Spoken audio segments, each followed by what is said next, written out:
Hi friends, ಎಲ್ರಿಗೂ ನಮಸ್ಕಾರ. Welcome back to my YouTube channel. ಇನ್ನೇನು ಯುಗಾದಿ ಹಬ್ಬ ಹತ್ರ ಬಂತು. ಯುಗಾದಿಯಲ್ಲಿ ನಾವು ಸ್ಪೆಷಲ್ ಆಗಿ ಒಬ್ಬಟ್ಟನ್ನು ಮಾಡ್ತೀವಿ. ಆ ಒಬ್ಬಟ್ಟು ರೆಸಿಪಿಯನ್ನು ಶೇರ್ ಮಾಡ್ತಾ ಇದ್ದೀನಿ ನಿಮ್ಮ ಜೊತೆ. ನಿಮ್ಗೆ ಈ ವಿಡಿಯೋ ಏನಾದರೂ ಇಷ್ಟ ಆದರೆ ಪ್ಲೀಸ್ ವಿಡಿಯೋನ ಕೊನೆವರೆಗೂ ನೋಡಿ, ಎಲ್ಲೂ ಕೂಡ ಸ್ಕಿಪ್ ಮಾಡಬೇಡಿ. ಹಾಗೆ ಈ ವಿಡಿಯೋ ಹೇಗಿತ್ತು ಅಂತೇಳಿ ನೀವು ಕಾಮೆಂಟಲ್ಲಿ ತಿಳಿಸಿ. ಹಾಗೆ ವಿಡಿಯೋಗೆ ಒಂದು ಲೈಕ್ ಮಾಡಿ. ನೀವಿನ್ನೂ ಯಾರಾದರೂ ನನ್ನ ಚಾನಲ್ನ ಸಬ್ಸ್ಕ್ರೈಬ್ ಮಾಡಿ ನೋಡ್ತಾ ಇದ್ದರೆ ಪ್ಲೀಸ್ ಸಬ್ಸ್ಕ್ರೈಬ್ ಮಾಡ್ಕೊಂಡು ನೋಡಿ. ಹಾಗೆ ನಿಮ್ಮ ಫ್ರೆಂಡ್ಸ್ ಅಂಡ್ ಫ್ಯಾಮಿಲಿ ಜೊತೆ ಶೇರ್ ಮಾಡಿ, ಸಪೋರ್ಟ್ ಮಾಡಿ. ಒಬ್ಬಟ್ಟು ಮಾಡೋದಕ್ಕೆ ಮೊದಲು ನಾವು ಕಣ್ಕನ ರೆಡಿ ಮಾಡ್ಕೋಬೇಕಾಗುತ್ತೆ. ಕಣ್ಕನ ರೆಡಿ ಮಾಡ್ಕೊಳ್ಳೋದಕ್ಕೆ ನಾನಿಲ್ಲಿ 2 ಕಪ್ಪಷ್ಟು ಮೈದಾ ಹಿಟ್ಟನ್ನು ತಗೊತಾ ಇದ್ದೀನಿ. ಹಾಗೆ ಅರ್ಧ ಸ್ಪೂನಷ್ಟು ಅರಿಶಿನವನ್ನು ಹಾಕಿ ಚೆನ್ನಾಗಿ ಮಿಕ್ಸ್ ಮಾಡ್ಕೊತಾ ಇದ್ದೀನಿ. ಮೈದಾ ಹಿಟ್ಟು ಮತ್ತು ಅರಿಶಿನ ಚೆನ್ನಾಗಿ ಮಿಕ್ಸ್ ಆಗೋ ಥರ ಮಿಕ್ಸ್ ಮಾಡಿಕೊಂಡು ಈಗ ಇದಕ್ಕೆ ಸ್ವಲ್ಪನೇ ನೀರನ್ನು ಹಾಕಿ ಕಲಿಸ್ಕೊಬೇಕು. ತೀರಾ ಗಟ್ಟಿಯೂ ಆಗಬಾರ್ದು, ಹಾಗೆ ಸ್ವಲ್ಪ ಸಾಫ್ಟು ಮೀಡಿಯಮ್ ಆಗಿರಬೇಕು. ಹಿಟ್ಟು ಸಾಫ್ಟಾಗಿ ಕಲಿಸ್ಕೊಬೇಕಾಗುತ್ತೆ.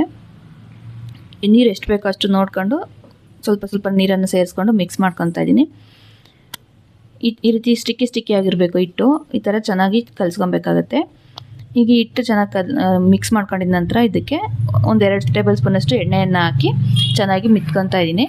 ಎಣ್ಣೆ ಮೈದಾ ಹಿಟ್ಟಿಗೆ ಚೆನ್ನಾಗಿ ಹಿಡಿಬೇಕು, ಆ ಥರ ಚೆನ್ನಾಗಿ ಕಲಿಸ್ಕೊಬೇಕು. ಒಂದು 5 ಮಿನಿಟ್ಸು ಚೆನ್ನಾಗಿ ಮಿದ್ರೆ ಹಿಟ್ಟು ಚೆನ್ನಾಗಾಗುತ್ತೆ.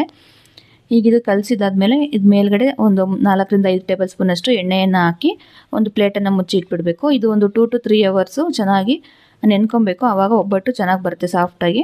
ಈಗ ಇದನ್ನು ಪ್ಲೇಟ್ ಮುಚ್ಚಿ ಒಂದು ಸೈಡಿಗೆ ಇಟ್ಕೊತಾ ಇದ್ದೀನಿ. ಈಗ ಹಿಟ್ಟು ಚೆನ್ನಾಗಿ ನೆಂದಿರುತ್ತೆ. ಅಷ್ಟರಲ್ಲಿ ನಾವು ಹೂರ್ಣವನ್ನು ರೆಡಿ ಮಾಡ್ಕೊಳ್ಳೋಣ. ಹೂರ್ಣಕ್ಕೆ ನಾನು 1 ಗ್ಲಾಸ್ ತೊಗರಿಬೇಳೆಯನ್ನು ತಗೊಂಡಿದ್ದೀನಿ. 1 ಗ್ಲಾಸ್ ತೊಗರಿಬೇಳೆಗೆ 6 ಗ್ಲಾಸಷ್ಟು ನೀರನ್ನು ಕಾಯೋದಕ್ಕೆ ಅಂತ ಸ್ಟವ್ ಮೇಲೆ ಇಟ್ಟಿದ್ದೆ. ಈಗ ತೊಗರಿಬೇಳೆಯನ್ನು ಚೆನ್ನಾಗಿ ತೊಳ್ಕೊಂಡು ಬೇಳೆನ ಸೇರಿಸ್ಕೊತಾ ಇದ್ದೀನಿ. ಈಗ ಇದಕ್ಕೆ 1 ಚಿಟಿಕೆಯಷ್ಟು ಅರಿಶಿನವನ್ನು ಕೂಡ ಸೇರಿಸ್ಕೊಂಡು ಚೆನ್ನಾಗಿ ಮಿಕ್ಸ್ ಮಾಡಿ ಸ್ಟವ್ ಮೇಲೆ ಇಟ್ಕೊಂಡಿದ್ದೀನಿ. ಈಗ ಇದು ಒಂದು ಕುದಿ ಬರ್ತಾ ಇದೆ. ಕುದಿ ಬರೋವಾಗ ಈ ಥರ ವೈಟ್ಗೆ ನೊರೆ ಬರ್ತಾ ಇರುತ್ತೆ. ಅರಿಶಿನ ಸೇರಿಸ್ತೀವಲ್ಲ, ಅದರಿಂದ ಆ ಥರ ನೊರೆ ಬರ್ತಾ ಇರುತ್ತೆ. ಅದನ್ನೆಲ್ಲ ನೀಟಾಗಿ ತೆಕ್ಕೊಬೇಕು. ತೆಗೆದುಬಿಟ್ಟು ಬೇಳೆನ ಚೆನ್ನಾಗಿ ಬೇಯಿಸ್ಕೊಬೇಕು. ಸಾಫ್ಟಾಗಿ ಬೆಂದಿರಬೇಕು ಬೇಳೆ. ಮಧ್ಯೆ ನಾವು ತಿರುಗಿಸಿ ನೋಡ್ಕೊತಾ ಇರಬೇಕು. ಮೀಡಿಯಮ್ ಫ್ಲೇಮಲ್ಲಿ ಇಟ್ಕೊಂಡು ಬೇಳೆನ ಚೆನ್ನಾಗಿ ಬೇಯಿಸ್ಕೊಬೇಕಾಗುತ್ತೆ. ಈಗ ನಾನೀಗ ಇಲ್ಲಿ ತೋರಿಸ್ತಾ ಇದ್ದೀನಿ ನೋಡಿ. ಈ ಹದದಲ್ಲಿ ಬೇಳೆ ಬೆಂದಿರಬೇಕು ನೋಡಿರಿ. ಹಿಂಗೆ ಬೇಳೆ ಮುಟ್ಟಿದ್ರೆ ಪೌಡ್ರ್ ಥರ ಆಗುತ್ತೆ. ಈ ರೀತಿ ಬೆಂದಿದ್ರೆ ಕರೆಕ್ಟಾಗಿ ಆಗಿದೆ ಅಂತೇಳಿ. ಈಗ ಒಂದು ಸ್ಟೈನರನ್ನು ತಗೊಂಡು ಬೇಳೆ ಸಪ್ರೇಟು ಹಾಗೆ ನೀರು ಸಪ್ರೇಟ್ ಮಾಡ್ಕೊಬೇಕು. ನಾವು ಈ ಬೇಳೆ ಬೇಯಿಸಿರೋಂಥ ನೀರಲ್ಲಿ ನಾವು ಒಬ್ಬಟ್ಟು ಸಾಂಬಾರನ್ನು ಮಾಡ್ಕೊಬೋದು.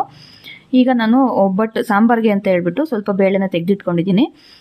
ಈಗ ಇದೇ ಬೇಳೆಗೆ ನಾವು ಒಂದು ಕಪ್ಪಷ್ಟು ತೆಂಗಿನಕಾಯಿ ತುರಿಯನ್ನು ಸೇರಿಸ್ಕೊತಾ ಇದ್ದೀನಿ. ಹಾಗೆ 1 ಲೋಟದಷ್ಟು ಬೆಲ್ಲವನ್ನು ತಗೊಂಡಿದ್ದೆ. ಒಂದು ಲೋಟ ತೊಗರಿಬೇಳೆಗೆ 1 ಲೋಟ ಬೆಲ್ಲವನ್ನು ತೊಗೊಂಡಿದ್ನಲ್ಲ, ಅದನ್ನು ಸೇರಿಸ್ಕೊತಾ ಇದ್ದೀನಿ. ತೊಗರಿಬೇಳೆ ಎಷ್ಟು ತೊಗೊಂಡಿರ್ತೀವೋ ಬೆಲ್ಲನೂ ಸೇಮ್ ಈಕ್ವಲ್ ಕ್ವಾಂಟಿಟಿಯಲ್ಲೇ ತೊಗೋಬೇಕು, ಪರ್ಫೆಕ್ಟಾಗಿ ಆಗುತ್ತೆ. ಈಗ 1 ಸ್ಪೂನಷ್ಟು ಏಲಕ್ಕಿ ಪುಡಿಯನ್ನು ಸೇರಿಸ್ಕೊಂಡು ಚೆನ್ನಾಗಿ ಮಿಕ್ಸ್ ಮಾಡ್ಕೊತಾ ಇದ್ದೀನಿ. ಈಗ ಬೆಲ್ಲ ಎಲ್ಲ ಕರಗ್ಬಿಟ್ಟು ನೀರು ಬಿಡುತ್ತೆ. ಲೋ ಫ್ಲೇಮಲ್ಲೇ ಇಟ್ಕೊಂಡು ಮಧ್ಯೆ ಚೆನ್ನಾಗಿ ತಿರುಗಿಸ್ಕೊತಾ ಇರಬೇಕು. ಹಾಗೆ ಬಿಟ್ಬಿಟ್ರೆ ತಳ ಹತ್ಬಿಡುತ್ತೆ. ಹಾಗಾಗಿ ಮಧ್ಯದಲ್ಲಿ ಕೈ ಆಡಿಸ್ತಾ ಇರಬೇಕು. ಈಗ ನೋಡಿ ಚೆನ್ನಾಗಿ ನೀರು ಬಿಟ್ಕೊಂಡಿದೆ, ಬೆಲ್ಲ ಎಲ್ಲ ಕರಗ್ಬಿಟ್ಟು. ಇದು ಸ್ವಲ್ಪ ತಣ್ಣಗಾಗೋದಕ್ಕೆ ಬಿಡಬೇಕು. ಈ ರೀತಿ ಆಗಬೇಕು ಅದು. ಇದು ಸ್ವಲ್ಪ ಆರಿದ್ಮೇಲೆ ಮಿಕ್ಸಿ ಜಾರಿಗೆ ಸೇರಿಸ್ಕೊಂಡು ಸ್ವಲ್ಪನೇ ರುಬ್ಕೊಬೇಕಾಗುತ್ತೆ. ಈ ಥರ ಸಾಫ್ಟಾಗಿ ಮೆತ್ತಗಿರಬೇಕು ಹೂರ್ಣ. ಈ ರೀತಿ ನೀಟಾಗಿ ರುಬ್ಕೊಂಡು ನಮಗೆ ಯಾವ ಸೈಜಿಗೆ ಬೇಕೋ ಆ ಸೈಜಲ್ಲಿ ಹೂರ್ಣನ ಉಂಡೆ ಕಟ್ಟಿಟ್ಕೊಬೇಕು.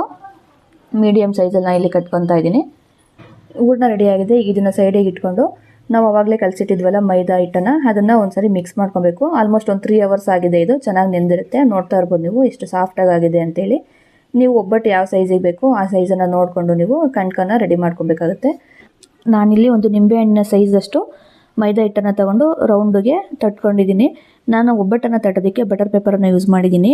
ನೀವು ಬೇಕಿದ್ರೆ ಬಾಳೆ ಎಲೆಯನ್ನು ಯೂಸ್ ಮಾಡ್ಬೋದು. ಬಾಳೆ ಎಲೆಯನ್ನು ಯೂಸ್ ಮಾಡಿ ಒಬ್ಬಟ್ಟನ್ನು ಮಾಡ್ಕೊಳ್ಳೋದ್ರಿಂದ ಟೇಸ್ಟು ಸ್ವಲ್ಪ ಡಿಫ್ರೆಂಟಾಗಿರುತ್ತೆ, ಸಕ್ಕತ್ತಾಗಿರುತ್ತೆ. ನನಗೆ ಬಾಳೆ ಎಲೆ ಸಿಗಲಿಲ್ಲ, ಹಾಗಾಗಿ ಬಟರ್ ಪೇಪರನ್ನು ಯೂಸ್ ಮಾಡಿದ್ದೀನಿ. ನಾನು ಇಲ್ಲಿ ಬಟರ್ ಪೇಪರ್ ಮೇಲೆ 1 ಟೇಬಲ್ ಸ್ಪೂನಷ್ಟು ಎಣ್ಣೆಯನ್ನು ಹಾಕ್ಕೊಬಿಟ್ಟು ನಾವು ಏನು ಮೈದಾ ಹಿಟ್ಟನ್ನು ತೊಗೊಂಡಿದ್ವಲ್ಲ ಆ ಮೈದಾ ಹಿಟ್ಟು ಮೇಲೆ ಹೂರ್ಣವನ್ನು ರೌಂಡ್ ಕಟ್ಟಿ ಇಟ್ಕೊಂಡಿರ್ತೀವಲ್ಲ, ಹೂರ್ಣವನ್ನು ಇಟ್ಬಿಟ್ಟು ನೀಟಾಗಿ ಫಿಲ್ ಮಾಡ್ಕೊತಾ ಇದ್ದೀನಿ. ಎಕ್ಸ್ಟ್ರಾ ಮೇಲೆ ಉಳಿದಿರುತ್ತಲ್ಲ ಆ ಹಿಟ್ಟನ್ನು ತೆಗೆದಾಕೊಬೇಕು. ಹಾಕ್ಬಿಟ್ಟು ಕೈಗೆ ಸ್ವಲ್ಪ ಎಣ್ಣೆ ಅಥವಾ ತುಪ್ಪವನ್ನು ಸವರ್ಕೊಂಡು ಒಬ್ಬಟ್ಟನ್ನು ತಟ್ಕೊತಾ ಇದ್ದೀನಿ. ನೀವು ಬೇಕಿದ್ರೆ ಡೈರೆಕ್ಟಾಗಿ ಕೈಯಲ್ಲೇ ತಟ್ಬೋದು. ಇಲ್ಲಾಂದರೆ ಈ ರೀತಿ ಒಂದು ಪೇಪರನ್ನು ಮೇಲೆ ಹಾಕ್ಬಿಟ್ಟು ಈ ರೀತಿ ತೆಳ್ಳಗೆ ತಟ್ಕೊಬೋದು. ಇಲ್ಲ ಇದೂ ಬರಲ್ಲ ಅಂತಂದರೆ ಚಪಾತಿ ಹೊಸಿತೀವಲ್ಲ, ಚಪಾತಿ ಹೊಸೆ ಕಡ್ಡಿಯಲ್ಲಿ ಕೂಡ ನಾವು ತಟ್ಕೊಬೋದು ಒಬ್ಬಟ್ಟನ್ನು. ಈ ರೀತಿ ತೆಳ್ಳಗೆ ಒಬ್ಬಟ್ಟನ್ನು ತಟ್ಬಿಟ್ಟು ಈಗ ನೋಡಿ ಇಷ್ಟು ತೆಳ್ಳಗೆ ಬಂದಿದೆ ಅಂತೇಳಿ ನೋಡ್ತಾ ಇರ್ಬೋದು ನೀವೇನೇ. ಸ್ಟವ್ ಮೇಲೆ ತವ ಇಟ್ಟಿದ್ದೆ ಬಿಸಿ ಆಗೋದಕ್ಕೆ. ತವ ಬಿಸಿ ಆಗಿದೆ. ಈಗ ಇದನ್ನು ತೆಗೆದುಬಿಟ್ಟು ಒಬ್ಬಟ್ಟನ್ನು ತವ ಮೇಲೆ ಹಾಕ್ಕೊತಾ ಇದ್ದೀನಿ. ಲೋ ಫ್ಲೇಮಲ್ಲಿ 1-2 ನಿಮಿಷ ಬೇಯಿಸ್ಕೊಬೇಕಾಗತ್ತೆ. ಸ್ವಲ್ಪ ಎಣ್ಣೆ ಅಥವಾ ತುಪ್ಪವನ್ನು ಹಾಕಿ ಬೇಯಿಸ್ಕೊಬೇಕು. ತುಪ್ಪ ಹಾಕಿದ್ರೆ ಟೇಸ್ಟು ಇನ್ನೂ ತುಂಬ ಚೆನ್ನಾಗಿರುತ್ತೆ ಒಬ್ಬಟ್ಟು ಬೇಯಿಸೋದಕ್ಕೆ. ಈಗ ನೋಡ್ತಾ ಇರ್ಬೋದು ನೀವು 2 ಕಡೆನೂ ಚೆನ್ನಾಗಿ ರೋಸ್ಟ್ ಮಾಡ್ಕೊಬೇಕು. 1-2 ನಿಮಿಷದವರೆಗೂ ಲೋ ಫ್ಲೇಮಲ್ಲೇ ಬೇಯಿಸ್ಕೊಬೇಕು. ಉಳಿದಿರೋ ಅಂಥ ಹಿಟ್ಟನ್ನು ಸಮೇತ ಸೇಮ್ ಇದೇ ರೀತಿಯೇ ಮಾಡಿಕೊಂಡ್ರೆ ಒಬ್ಬಟ್ಟು ರೆಡಿ ಆಗುತ್ತೆ. ನೀವೇ ನೋಡ್ತಾ ಇರ್ಬೋದು ಯಾವ ರೀತಿ ಬಂದಿದೆ ಅಂತ ಹೇಳಿ. ನೀವು ಒಂದ್ಸರಿ ಈ ಥರ ಟ್ರೈ ಮಾಡಿ ಹೇಗೆ ಬಂತು ಅಂತೇಳಿ ಕಾಮೆಂಟ್ ಮಾಡಿ. ಫಸ್ಟಾಗಿ ಕಲಿತಾ ಇರೋರು ಕೂಡ ತುಂಬ ಈಸಿಯಾಗಿ ಮಾಡ್ಕೊಬೋದು ಒಬ್ಬಟ್ಟನ್ನು. ಇದೇನು ತುಂಬ ಕಷ್ಟ ಅಂತೇನಲ್ಲ, ಆರಾಮಾಗಿ ಮಾಡ್ಕೋಬೋದು. ನೀವು ಒಂದ್ಸರಿ ಟ್ರೈ ಮಾಡಿ ಈ ಮೆಥಡಲ್ಲಿ ಹೇಗೆ ಬಂತು ಅಂತೇಳಿ ನೀವು ಕಾಮೆಂಟಲ್ಲಿ ತಿಳಿಸಿ. ಈ ವಿಡಿಯೋ ನಿಮಗೆ ಇಷ್ಟ ಆಯಿತು ಅಂತ ಭಾವಿಸ್ತೀನಿ. ಇಷ್ಟ ಆಗಿದೆ ಪ್ಲೀಸ್ ವಿಡಿಯೋಗೊಂದು ಲೈಕ್ ಮಾಡಿ, ಹಾಗೆ ಕಾಮೆಂಟ್ ಮಾಡಿ ಹೇಗಿತ್ತು ಅಂತ ಹೇಳಿ. ನೀವಿನ್ನೂ ಯಾರಾದರೂ ನನ್ನ ಚಾನಲನ್ನು ಸಬ್ಸ್ಕ್ರೈಬ್ ಮಾಡಿ ನೋಡ್ತಾರೆ ಪ್ಲೀಸ್ ಸಬ್ಸ್ಕ್ರೈಬ್ ಮಾಡ್ಕೊಂಡು ನೋಡಿ. ಮತ್ತೆ ಸಿಗ್ತೀನಿ ಇನ್ನೊಂದು ವಿಡಿಯೋ ಜೊತೆ. Thank you for watching.